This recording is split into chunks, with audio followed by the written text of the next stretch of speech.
اعوذ باللہ من الشیطان الرجیم بسم اللہ الرحمن الرحیم۔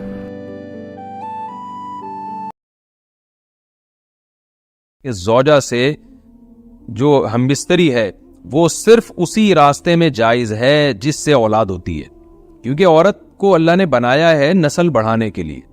تو کوئی بھی ایسا ہم بستری کا طریقہ اختیار کرنا جو نسل بڑھانے کا ذریعہ نہ ہو، یعنی وہ نیچرل نہ ہو، تو وہ حرام ہے۔ تو اس میں اللہ نے یہ حکم دے دیا۔ تو اس سے صاف یعنی حدیث سے بھی پتہ چلتا ہے، اور تمام فقہاء کا اجماع بھی ہے اس آیت کی روشنی میں کہ مسئلہ تھوڑا حیا کے خلاف ہے، لیکن میرا خیال ہے بتانا ضروری ہے کہ پچھلے راستے سے عورت سے ہم بستری کرنا بالکل حرام ہے، ناجائز ہے، اور نبی صلی اللہ علیہ وسلم کی اس پہ بہت شدید لعنت ہے، بہت شدید وعید ہے۔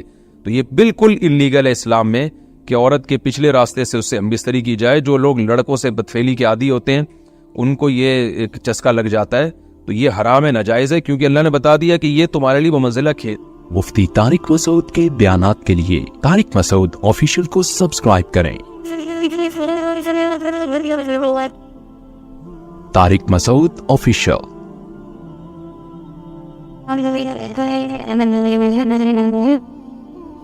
اللہ نے ارشاد فرمایا نساؤکم حرث لکم، تمہاری عورتیں تمہارے لیے بمنزلہ کھیت کے ہیں۔ حرث عربی میں کھیت کو کہتے ہیں، تو بمنزلہ کھیت کے ہیں۔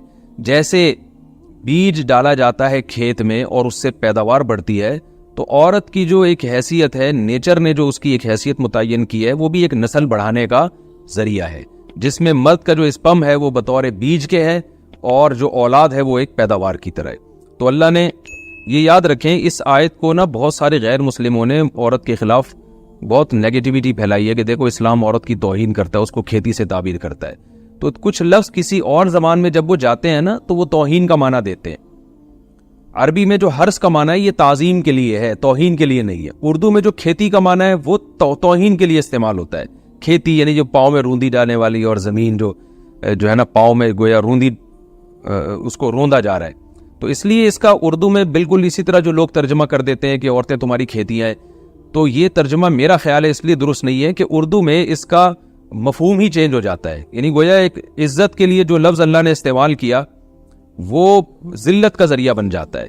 تو اس لیے کسی بھی زبان میں جب ہم کسی بھی لفظ کا ترجمہ کرتے ہیں تو اس زبان کے ہمیں محاوروں کو دیکھنا چاہیے کہ اس زبان میں یہ لفظ کس معنی میں استعمال ہو رہا ہے۔ مثال کے طور پر ہو سکتا ہے کتا کا لفظ کسی زبان میں وفاداری کے لیے استعمال ہوتا ہو، کسی کو لوگ ڈاگ کہتے ہو تو اس کا مقصد ہوتا ہے وفادار انسان ہے، لیکن ہمارے یہاں اردو میں گالی ہے وہ، اور آپ بولیں کہ بھئی وہ فلاں قوم ڈاگ کہتی ہے تو ہم کتا کہیں گے، تو آپ جب اس کا ترجمہ اردو میں کریں گے تو کتے سے نہیں کر سکتے۔ تو اسی طرح یہ عربی کا جو لفظ ہے اس میں بھی یہ چیز یعنی ملحوظ رہنی چاہیے۔ تو اس لیے اس کا ترجمہ کیا جائے گا تمہاری عورتیں تمہارے لیے پیداوار بڑھانے کا ذریعہ ہے، نسل بڑھانے کا ذریعہ ہے۔ فاتو حرثکم، تم اپنے اس نسل بڑھانے کے ذریعے کے پاس آؤ، انا شئتم، جیسے چاہو، وقدموا لانفسکم، اور اپنے نفسوں کے لیے آگے بھیجو، یعنی اولاد کی نیت سے آیا کرو زوجہ کے پاس، اور آخرت کے لیے انتظام کرو، یعنی اولاد پیدا کر کے جو تاکہ دنیا اور آخرت میں تمہارے لیے، فیوچر میں تمہارے لیے کام آئے، دنیا بھی داخل ہے آخرت بھی داخل ہے۔ تو یہ آیت کا بھی ایک شان نزول ہے کہ صحابہ کرام تو چونکہ جو خواتین تھیں مکہ میں صدیوں سے وہ لوگ آباد تھے، ان کے سفر خاص طور پہ عورتوں کے سفر بہت ہی کم ہوا کرتے تھے۔ تو جب ہجرت ہوئی ہے اور جو ہے نا ہجرت کر کے بہت ساری صحابیات مدینہ آئی ہیں، تو مدینہ میں ان کے نکاح دوسری قوموں میں ہوئے، پھر انصار صحابہ سے بھی ہوئے۔ تو چونکہ تقویٰ تھا ان خواتین میں، للہیت تھی، تو بعض جگہ ایسے واقعات ہوئے کہ میاں بیوی کے جو آپس کا ریلیشن ہوتا ہے، ظاہر ہے وہ ہر قوم میں اور ہر جو ہے نا شخص کا مزاج دوسرے سے مختلف ہوتا ہے، تو بعض مردوں نے اس طرح سے اپنی زوجات کے ساتھ ہم بستری کی کہ ان خواتین کو پھر اشکال ہوا کہ پتہ نہیں اس طرح سے ہم بستری کرنا جائز بھی ہے یا نہیں ہے۔ تو انہوں نے نبی صلی اللہ علیہ وسلم سے یہ مسئلہ پوچھا کہ یا رسول اللہ، ہمارے شوہر ہمارے پاس اس طرح سے آتے ہیں تو کیا یہ جائز ہے یا نہیں؟ تو ان کے سوال کو بھی مبہم رکھا گیا، اور قرآن نے اس کے جواب کو بھی کنایتاً بیان کیا، کیونکہ مسئلہ بظاہر حیا کے خلاف ہے، تو قرآن جب بھی کوئی ایسی بات ہوتی ہے تو اشارتاً کنایتاً اس کا تذکرہ کر دیتا ہے تاکہ مسئلہ بھی واضح ہو جائے، کیونکہ ظاہر ہے اس کی ضرورت تو قیامت تک آنے والے انسانوں کو پڑ سکتی ہے نا. یہ تو ہر میاں بیوی کا اپنا ایک ذاتی مسئلہ ہوتا ہے کہ ہمیں کس طرح سے پرمیشن ہے، کس طرح سے پرمیشن نہیں ہے. تو اللہ تعالیٰ نے بھی اشارتاً ہی اس حکم کو قرآن میں بیان کر دیا. قرآن میں اس لیے بیان کیا کہ تاکہ اس میں کوئی اجتہادی اختلاف کی گنجائش نہ رہے. تو اللہ نے قرآن مجید میں بیان کیا، فرمایا نساؤکم حرث لکم، تمہاری جو ازواج ہیں، تمہاری جو بیویاں ہیں، وہ تمہارے لیے بمنزلہ کھیت ہیں. کھیت کا مطلب کیا ہوتا ہے؟ پیداوار بڑھانے کا ذریعہ. تو اس میں سب سے پہلا مسئلہ تو قرآن نے یہ بیان کر دیا کہ زوجہ سے جو ہم بستری ہے وہ صرف اسی راستے میں جائز ہے جس سے اولاد ہوتی ہے، کیونکہ عورت کو اللہ نے بنایا ہے نسل بڑھانے کے لیے. تو کوئی بھی ایسا ہم بستری کا طریقہ اختیار کرنا جو نسل بڑھانے کا ذریعہ نہ ہو، یعنی وہ نیچرل نہ ہو، تو وہ حرام ہے. تو اس میں اللہ نے یہ حکم دے دیا. تو اس سے صاف یعنی حدیث سے بھی پتہ چلتا ہے اور تمام فقہاء کا اجماع بھی ہے اس آیت کی روشنی میں کہ مسئلہ تھوڑا حیا کے خلاف ہے، لیکن میرا خیال ہے بتانا ضروری ہے کہ پچھلے راستے سے عورت سے ہم بستری کرنا بالکل حرام ہے، ناجائز ہے. اور نبی صلی اللہ علیہ وسلم کی اس پہ بہت شدید لعنت ہے، بہت شدید وعید ہے.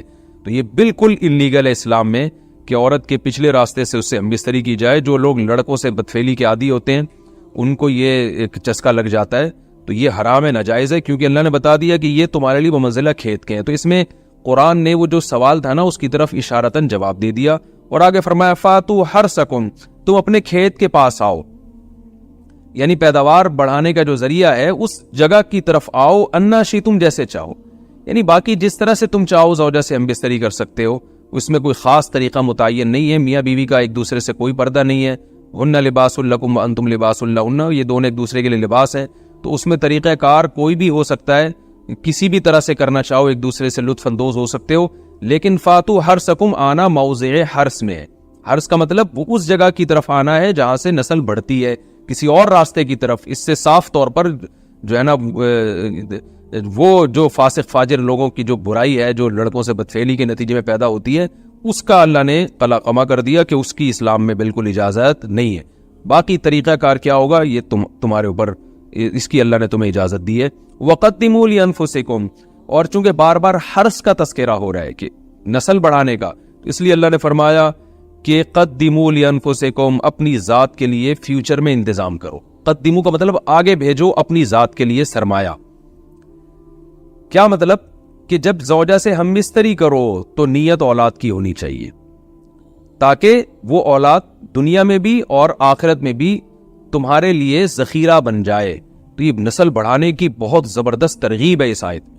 اور اس آیت میں اللہ نے عورت کا کہ بہت ساری ذمہ داریوں میں سے ایک بڑی ذمہ داری کا بھی بیان بتا دیا کہ عورت کو اللہ نے بنایا ہے. یہ جو مرد اور عورت کا جو فرق رکھا ہے نا، اس فرق کی بڑی وجہ یہی ہے کہ مرد کے اسپرم کو اللہ نے بیج کے طور پہ پیدا کیا ہے اور عورت کو اللہ نے زمین کے طور پہ. تو بیج اور زمین کے ملاپ کا بنیادی مقصد ہی نسل بڑھانا، پیداوار بڑھانا ہوتا ہے، نہ یہ کہ نسل روکنا. آج فیملی پلاننگ والوں نے اس آیت کی دھجیاں اڑا دی ہیں، اور جو پوری دنیا میں ایک بیہودہ قسم کی تحریک چل رہی ہے، یہ آیت بالکل اس کی نفی کر رہی ہے. اس لیے اللہ نے فرمایا، اچھا اللہ نے اس کا بھی جواب دے دیا کہ جو فیملی پلاننگ والے کہتے ہیں نا نسل بڑھنے سے تمہارا نقصان ہوگا، خرچے بڑھ جائیں گے، تو اللہ فرماتا ہے قدموا لانفسکم، تمہارا فیوچر بن جائے گا، سنور جائے گا. کیونکہ اولاد پہ اتنی انویسٹمنٹ نہیں ہوتی جتنا اس کا آؤٹ پٹ ہوتا ہے. ان پٹ کم ہے، آؤٹ پٹ زیادہ ہے. انویسٹمنٹ کم ہے، اس کے جو پروفٹ ہے وہ زیادہ ہے، دنیا میں بھی اور آخرت میں بھی. تو اللہ نے فرمایا اپنے نفس کے لیے، فیوچر کے لیے انتظام کرو، بڑھاپے کے لیے انتظام کرو. تمہارے بیٹے ہوں گے، بیٹیاں ہوں گی، پوتے ہوں گے، نواسے ہوں گے، بہویں ہوں گی. یہ دنیا کا مستقبل اور آخرت کا مستقبل کیا ہے؟ جو عبداللہ بن عمر رضی اللہ تعالیٰ عنہ نے جب نکاح کا ارادہ ترک کیا تو آپ کی جو ہمشیرہ تھی حضرت حفصہ، انہوں نے فرمایا کہ نکاح کرو، تمہارے اولاد ہوگی، دنیا سے جاؤ گے تو تمہارے لیے دعائیں مانگے گی. تو یہ آخرت کے لیے ذخیرہ ہے. تو اس لیے اللہ نے فرمایا کہ آخرت کے لیے ذخیرہ کرو. واتقوا اللہ، اور اللہ سے ڈرو. واعلموا انکم ملاقوہ، اور جان لو کہ تم نے ایک دن اللہ سے ملاقات کرنی ہے. تو جتنے حکام اللہ نے تمہیں اس آیت میں دیے ان تمام حکام کو تم نے فالو کرنا ہے. وبشر المومنین، اور ایمان والوں کو خوشخبری سنا.